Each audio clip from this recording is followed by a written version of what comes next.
आज की ये वीडियो देश के 1 करोड़ से ज्यादा केंद्रीय कर्मचारियों और पेंशन भोगियों के लिए अब तक की सबसे महत्वपूर्ण वीडियो होने वाली है। 8वें वेतन आयोग यानी 8 पे कमीशन को लेकर पर्दे के पीछे जो हलचल चल रही थी वो अब खुलकर सामने आ गई है। चर्चा सिर्फ 52,000 रूपए की सैलरी तक सीमित नहीं है, बल्कि अब बात पे मैट्रिक्स के उस बड़े बदलाव की हो रही है जो पिछले 70 सालों में नहीं हुआ। क्या वाकई आपका HRA और DA आपकी उम्मीदों से 2 गुना होने वाला है? आज की स्पेशल रिपोर्ट में हम एक एक आंकड़े का बारीकी से विश्लेषण करेंगे, इसीलिए वीडियो के अंत तक बने रहें क्योंकि आज आपके भविष्य की सैलरी का पूरा हिसाब यहाँ होने वाला है। सबसे पहले बात करते हैं उस बुनियादी मांग की जिसने सरकार के गलियारों में खलबली मचा दी है। वर्तमान में यानी 7वें वेतन आयोग के तहत एक कर्मचारी की न्यूनतम बेसिक सैलरी 18,000 रूपए है, लेकिन आज की महंगाई, पेट्रोल के दाम और घर के खर्चों को देखते हुए कर्मचारी संगठनों ने एक सुर में कहा है कि ये ऊंट के मुंह में जीरे के समान है। विभिन्न कर्मचारी यूनियनों द्वारा जो प्रस्ताव तैयार किया गया है उसमें न्यूनतम वेतन को 52,000 रूपए से बढ़ाकर 62,000 रूपए तक ले जाने की मांग की गई है।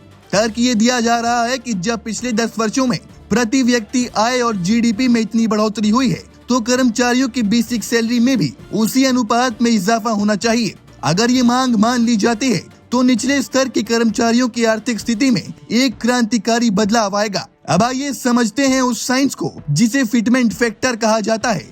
आमतौर पर लोग सिर्फ बेसिक सैलरी देखते हैं, लेकिन आपकी पूरी सैलरी इसी फैक्टर पर टिकी होती है। 7वें वेतन आयोग में इसे 2.57 रखा गया था, जिससे कर्मचारियों में काफी नाराजगी थी।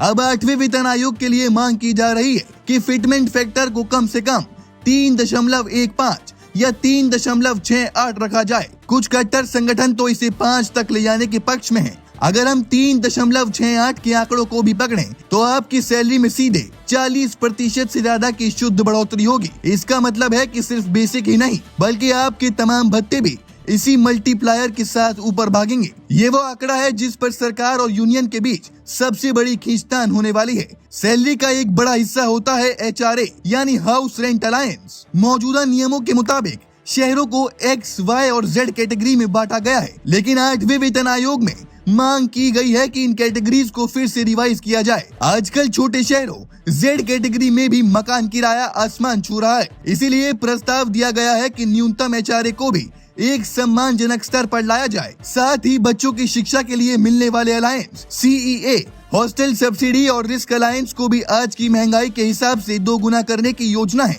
अगर ये भत्ते रिवाइज होते हैं तो एक सामान्य कर्मचारी की इनहैंस सैलरी में महीने के 10,000 रूपए से 15,000 रूपए तक का अतिरिक्त अंतर साफ देखने को मिलेगा। महंगाई भत्ता यानी DA को लेकर भी एक बहुत बड़ी मांग सामने आई है।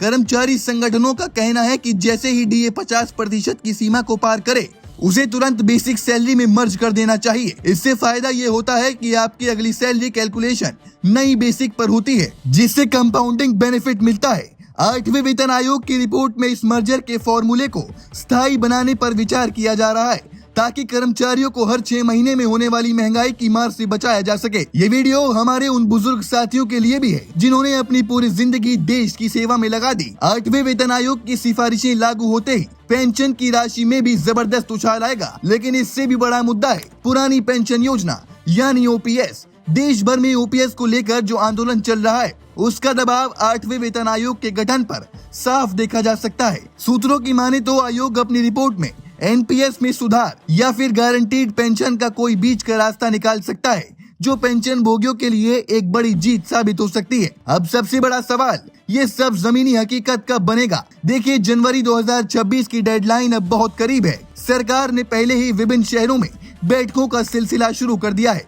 हैदराबाद, श्रीनगर और लद्दाख जैसे क्षेत्रों में कर्मचारियों की राय ली जा रही है। इसका मतलब साफ है कि डेटा इकट्ठा करने का काम 50% से ज्यादा पूरा हो चुका है। उम्मीद है कि साल 2026 के मध्य तक आयोग अपनी अंतरिम रिपोर्ट सौंप देगा ताकि जनवरी 2027 में इसे पूरे देश में लागू किया जा सके। तो दोस्तों, 8वां वेतन आयोग सिर्फ एक सैलरी हाइक नहीं है बल्कि ये करोड़ों परिवारों के भविष्य का फैसला है।